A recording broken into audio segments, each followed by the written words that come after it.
Hi, I'm Patricia from Trisha's Lovely Creations, and welcome to my creative space. Today we're going to create a Mache slab, and these are the colors I'm using. I'm using some scrap black, white, peacock pearl, bright green pearl, and I'll be using gold leaf as well. So let's get started. This is the paper mache box I'm using. I have baked it in the oven at 275 for a half hour.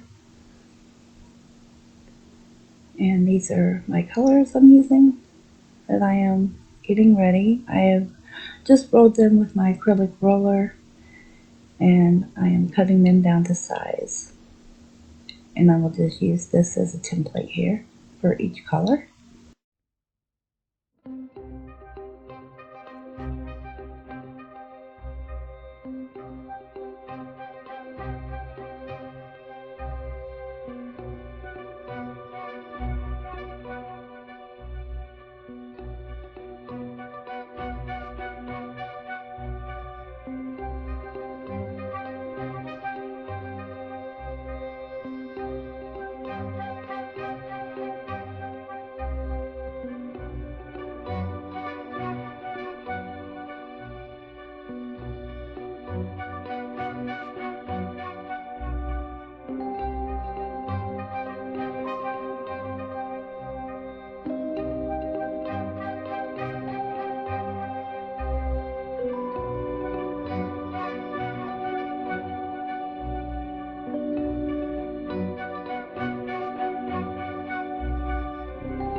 So today I've decided just to use my acrylic roller to flatten this out. The only reason I really did it today was because my husband is sleeping next to me. I didn't want to run the pasta machine and risk waking him up. So that's why I'm using the acrylic roller, and it works just as well as the pasta machine. Um, yeah, so that's how I'm doing it today. Popping some air bubbles here. Just continuing to flatten it out as much as I can. Then I know I usually fold, but I decided to try the eyeball method. And I did pretty good. I surprised myself. So if you're not sure about something, give it a try. And you might surprise yourself. So just trimmed off that excess there, stacking it all together, squishing it down. Now we'll make our designs in it. Just gonna put some holes here. Gonna plug those with some of the scrap that I cut off the end. You don't have to plug them. I'm just doing it for added effect. You could totally keep them open. No biggie. Do it any way you want to. So it's about your creation, not mine. This is just what I'm doing. So I'm just taking a small blade here and making some little zigzags in it. Squish it down. I'm taking my Kemper cutters here and making some circles. I made a big hole in that one because I took the whole thing out, so I'm just going to plug that one. And continuing on here, squish that back together. Here I've got my peacock pearl, and I'm going to cut that down. I'm going to use it go inside of the TINYMIGHTY block here, make a waffle cut, and then I'm going to line that with a peacock pearl. So I was using my finger, but I grabbed out my polymer clay tool here, just making sure they're all in them grooves. Piece it together, cut off the excess,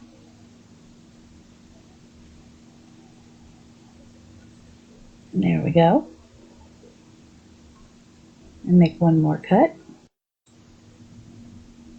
Just putting some more holes in it. These I will not plug. I'm going to leave these as an added effect here. Here I've got my slab rolled out on a setting 0. I'm using Scalpy Bacon Bond today. I'm also using my tissue blade. Let's see, it's nice and flexible, and I just find it easier to cut my slabs here. So I'm just going to cut and place it just here and there, however I feel. It's up to you if you want to fill it completely or if you want to leave gaps. I like to leave gaps. It just looks more forgiving that way. But you can do it however you like. Just have fun with it.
Alright, and about here, I'm thinking it's looking pretty good.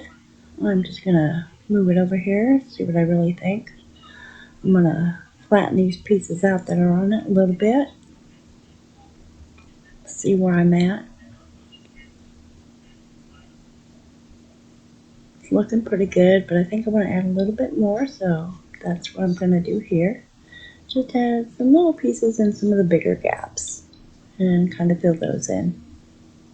But like I said, I don't want it too full because it's just more forgiving when you have those gaps, I think. But sure, do it any way you want to. As long as you're happy with it, that's all that matters.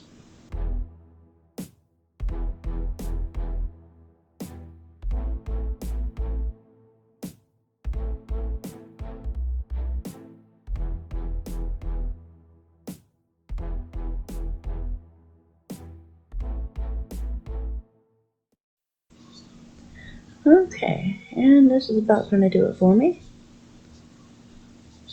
I'm going to take and pick it up, and I'm going to run it through the pasta machine on the thickest setting. I'm going to run it through like that. I'm going to do it on a setting 3. Okay, and that's on a setting 3 again, as I said. So now I'm going to just kind of size everything up. I want to put a little bit of mound on the top here. I'm going in with my bacon bond. And remember, a little goes a long way. So I'm just taking my brush and just smoothing it out all over the whole top.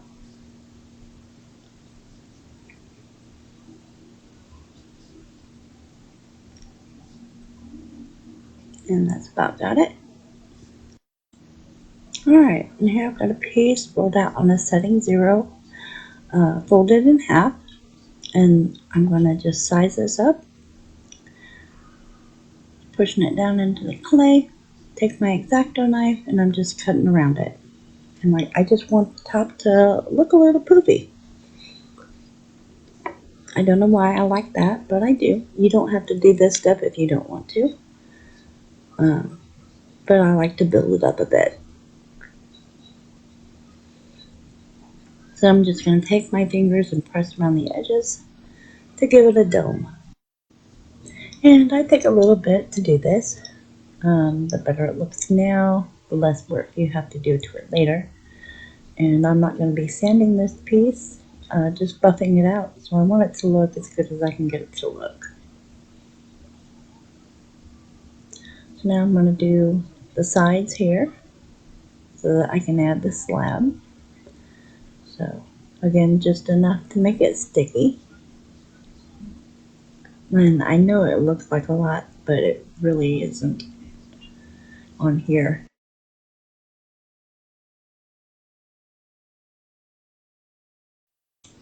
Okay, and here's a step I forgot to do before I did that. You want to take your lid, be a lot easier with the lid on it, and take a pencil or a pen, whatever you've got, and just make your mark around it so you know where you need to stop with your clay.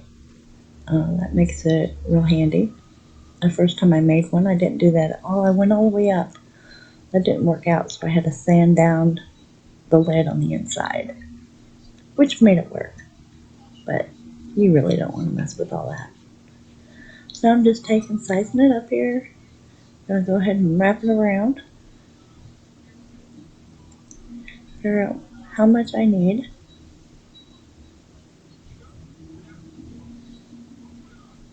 Just going to cut that there where I need it. And then continue wrapping it around. Just keeping it smooth. Smoothing it out as I go. So I'm just trying to make sure I get it all straight. I'll pat that down. And I got an air bubble here, so I'm going to have to work on that. And I'm going to take a needle tool I made. I'm just going to poke a hole where I've got a hole already, where it looks like a hole. So it, blends in. Smoothing it out best I can there. I'm going to cut that lip off. It's going around the whole thing.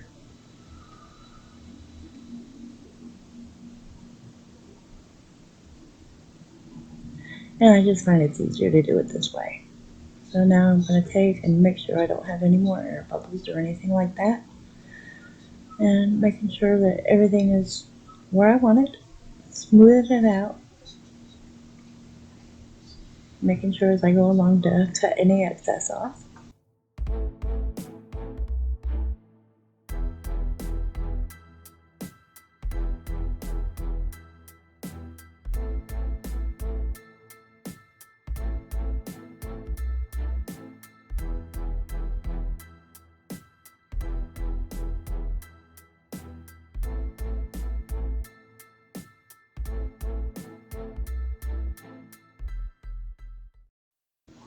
Okay, got it smoothed out. Now I'm going to take some of this scrap here and I'm going to make a little ball. I want to make a little tiny handle for the top. So I got my little ball here, rolled out in the size I want. I'm just going to cut off the end, kind of shape it up there. Bring over my slab, cut some off, and I'm going to wrap it around that little end. A little topper. Okay, and I'm going to take this piece here and I'm going to run it through on a setting 4. Then I'm going to run it through on a setting 5.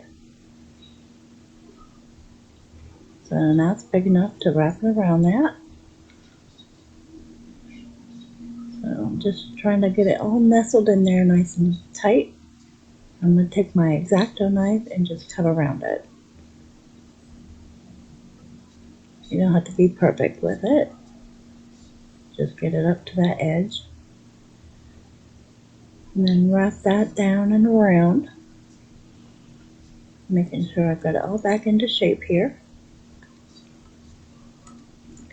I'm going to put some lines in it here, give it a little bit of roughness, and then just plop it on top.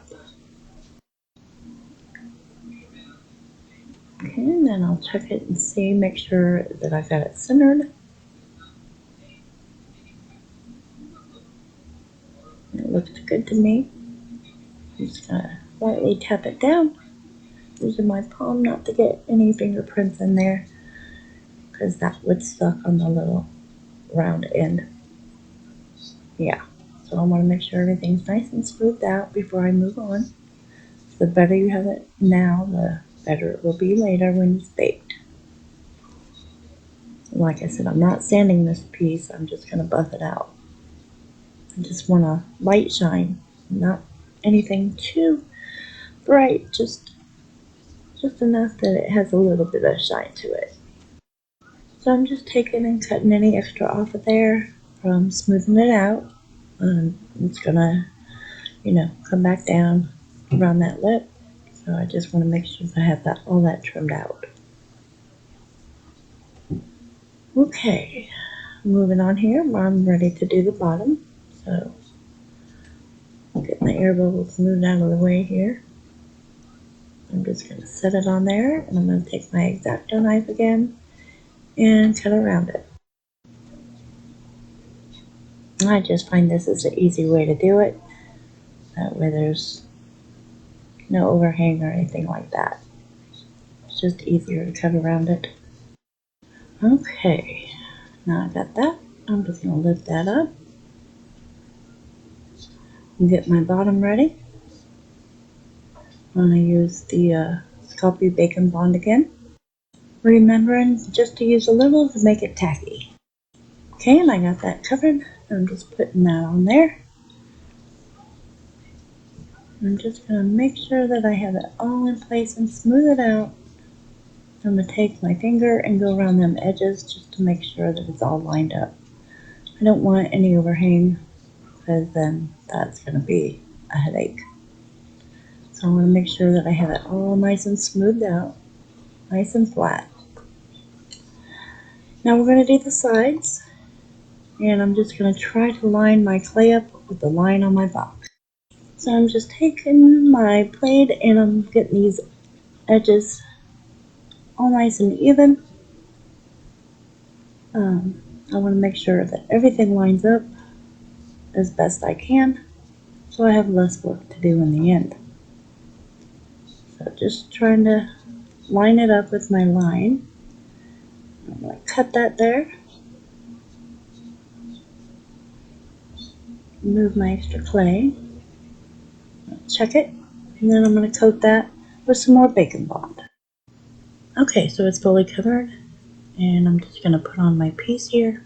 Line it up with my line and the bottom. I'm going to take that and measure it out again with my line and cut off a piece. Okay, and I'm going to put that on there. Kind of smooth it out with that last line. Making sure I'm where I need to be here. I'm just going to kind of push that over the edge to line it up a little bit and smooth it out, blending that seam. Okay, now I'm going to cut that there because I made it a little tall. So I'm just cutting along that line that I drew.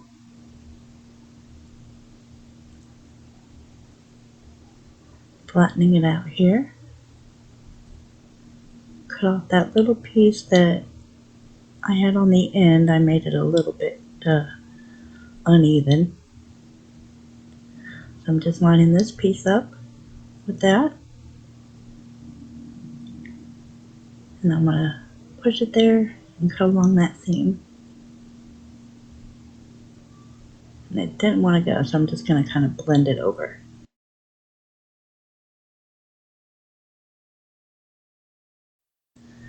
Taking out my blade and just cutting along that line again to even it all up. Smooth that line down. Try to blend in that seam best I can, so it looks like one continuous piece as best I can. A little bit more trimming needs to be done here.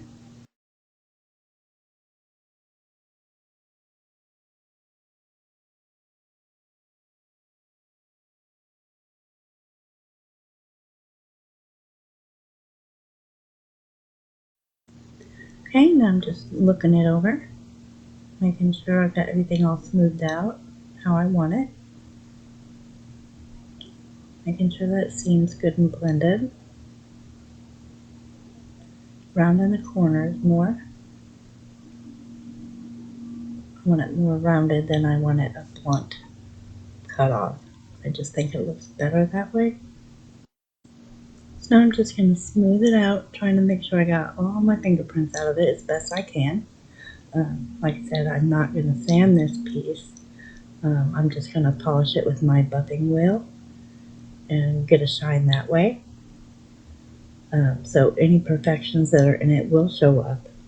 So make sure that it's nice and smooth now before baking it. Okay, now I'm just giving everything a good check, making sure that it fits well and there's no overlapping. Looks good. So I'd say it's ready to go in the oven, 275 for 1 hour. Alright, now it's out of the oven and it has cooled down. So you can see from my smoothing that there's kind of a nice sheen on it. But I want it a little bit more shiny, not too much. Hopefully I don't go overboard with the polishing. Sometimes I do and get it more shiny than what I want. But we'll see how it comes out. But it looks really good. I'm really pleased with how it came out. So now I've got my Dremel here and I'm just going to lightly buff it. Barely touching it here, barely touching it at all. Just getting a nice shine. And so I think I'm going to go ahead and jump forward here to where you can see me sanding the top because of the little handle I put on it. It's going to be a little bit more difficult to get down in there like I want to get it all buffed up.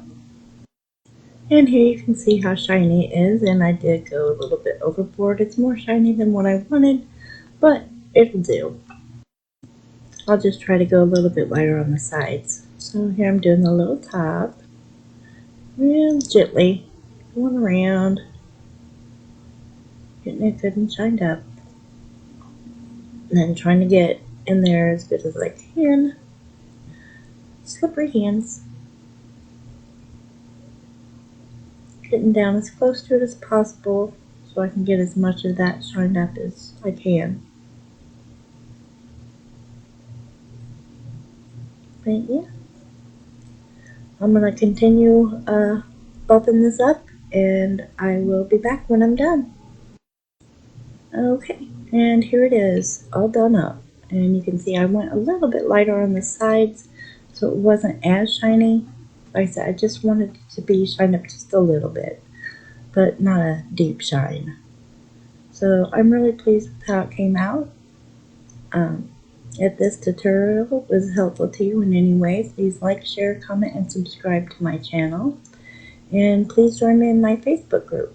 I'd love to see you there. Thanks. Have a great day.